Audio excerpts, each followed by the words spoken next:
Hello and welcome. My name is Mina, and today we're going to talk about how to modify your practice during your pregnancy. So, first off, congratulations if you're pregnant and you're wondering how you can modify either the classes with your favorite teachers that are open level or maybe your home practice. This is one of the most frequent questions I get as a prenatal yoga teacher who's also teaching general open level classes. When do I have to start going to prenatal classes? How long can I keep on holding on to my regular practice?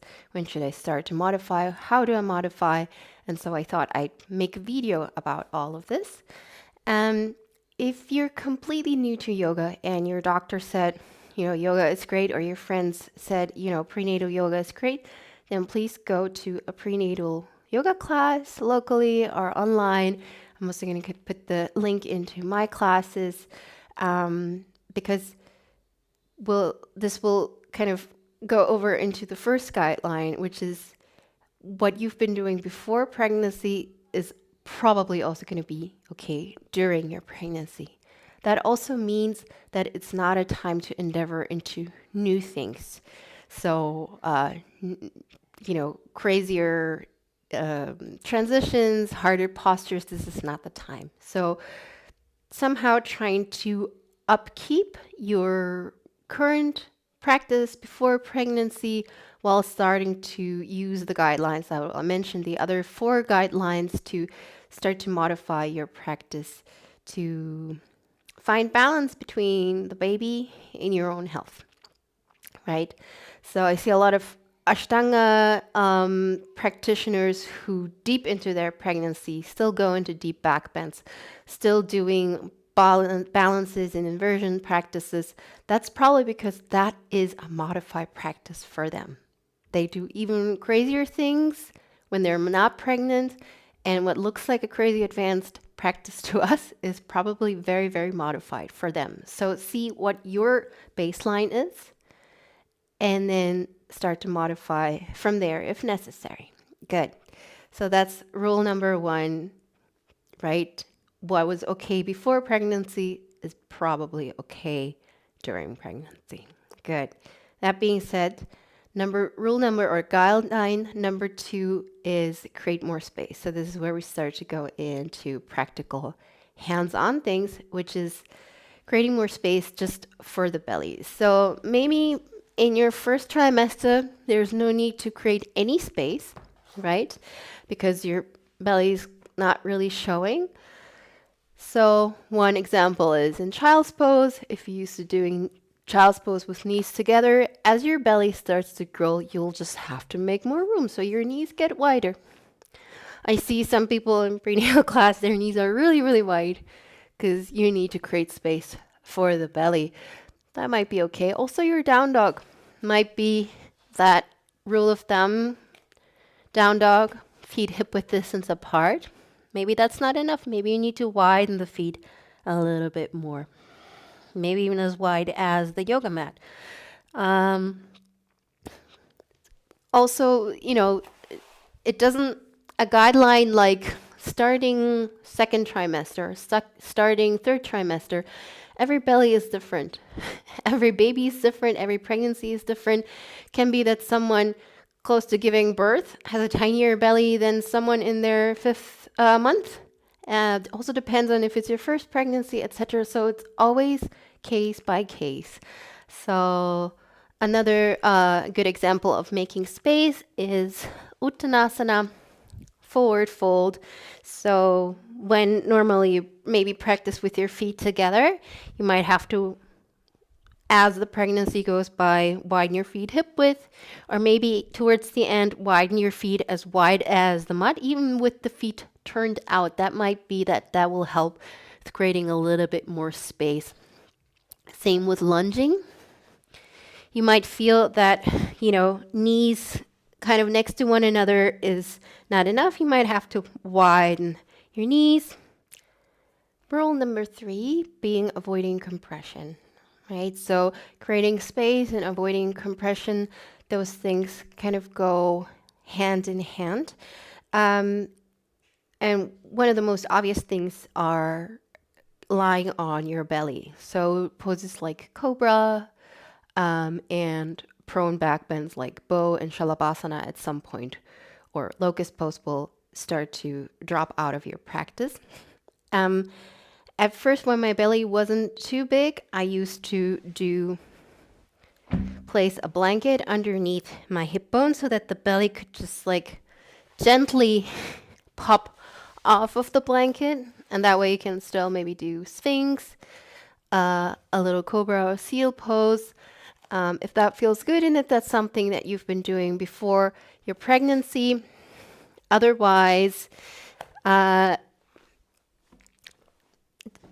vinyasa with your knees completely off of the ground, so that means chaturanga and up dog, can actually be accessible for quite a while if that's something you've been doing for a while. So from down dog to plank, chaturanga, up dog, especially up dog, you can do without going into very deep of a back bend. You can do it quite flat in the upper body, which I will talk more about in the next section, which is avoiding expansion of the belly.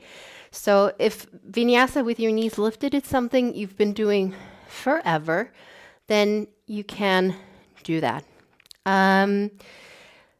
Another thing, compression, lying on the belly, you can also modify by doing something like a tiger, right? This will give you a same sense of bow, expansion, of course, doing both sides, maybe focusing more on the length through the shoulders. Another way that you can modify is, if during the class they start doing million back bends on the belly, can also maybe do camel prep to expand through the heart. Another way where we want to avoid compression are deep twists, especially closed twists. So at first, when the belly is tiny, you probably don't feel anything going into a twist. At some point, you might want to twist to the open side, whether it's seated, lying, in a lunge. So as opposed to, when your belly starts to get big, it's going to be hard to close. But you can either open this way or lean out to the side so you have more room for twist. So those are the obvious ways that compression will come into play. Also in standing forward folds at some point, maybe in something like pyramid pose, Parsvottanasana, to really lean over the extended leg will compress. So you might have to lean a little bit over to the side to create more space for the belly. Again, all of these 5 guidelines will feed into one another. So one way we're creating space, we're avoiding compression. So guideline number 4 is avoiding overextension of the belly, especially as we go deeper into pregnancy. And so that means back bending, deep back bending, and strong core work will start to fall away. We'll have to modify that. So anything, especially once the belly starts to get big, those belly muscles are kind of getting thinned out anyway, especially along the linea alba, the central fascia, piece of fascia that we have. And in worst cases, we'll have to deal with herniation. So that means the muscles start to slide apart. And that's something we're very careful of during prenatal yoga and in postnatal yoga, obviously, as well. We want to bring everything back. So whatever it means for you to back out of your back bend, that's, I think, where you should land. If normally in camel pose, you keep the heels down on the ground and you go fully into the back bend here, maybe for you modifying means popping up onto your knees and kind of staying up a little bit, right? As opposed to deeply going into your camel. Or when you are doing tiger pose here, which I just showed before, instead of kicking it all up, extending, maybe you stay soft here and focus more on opening through the shoulder. And if you do a back bend on your back, maybe you just stay in bridge pose, right? As opposed to popping up into a full wheel. Yeah, staying here, still a back bend, still nice inversion. Or if you used to come up into a full wheel, maybe just coming up onto the top of the head, so you still get the feeling of these shoulders pulling in, getting a sense that you're still in the posture without fully extending everything. So listening to your body, getting that sense of kind of staying soft, creating more space in the back of your body. That's also where the breath wants to go during pregnancy. And again, these are things that will increasingly matter as you progress in your pregnancy, moving towards birth. Like I said, another thing what can expand your core muscles is your belly muscles is core work. So plank pose tends to be fine. Side plank is nice. We'll also do a lot of side planks in prenatal, postnatal, because that's quite a safe way of activating those core muscles without stretching or taxing the front. So, things like sit-ups will, fall off quite quickly because this is all stretching, doming, putting more pressure on the front of the belly. Okay, so rule number 5 is creating stability. So I thought a lot about how to call this, but in general, during pregnancy, we want to create stability. So instead of going deeply into all these postures and really stretching and spreading everything, we actually want to hold back a little bit, pull back into the core, make the movements a little bit smaller, a little bit more compact. Keep our sense of a midline, because the hormones within our bodies are actually working on their own without us doing anything towards expansion. Because obviously the body has to expand. We need to create space for the baby. The relaxin, this is a hormone which is relaxing, as it says. The muscles, the tendons is working really, really hard on creating space also for birth in your birth canal. And so what we want, simple example, in a lunge pose, right? As opposed to kind of flopping out into a lunge, we actually want to pull back a little bit so that we can still be aware of our midline. Creating stability also means in balancing postures. So our center of gravity changes daily during pregnancy with the growing belly, with the softening joints. So if you need to go closer to a wall to do your tree pose, to feel stable, to create stability, do that, right? This is another good back bend. So dancer pose, maybe. There's a lot of things that come in, right? So avoiding expansion. So if you tend to go deeply into it, maybe pull back a little bit, create stability. Good. Another thing, what we hear often in prenatal yoga classes is avoid inversions.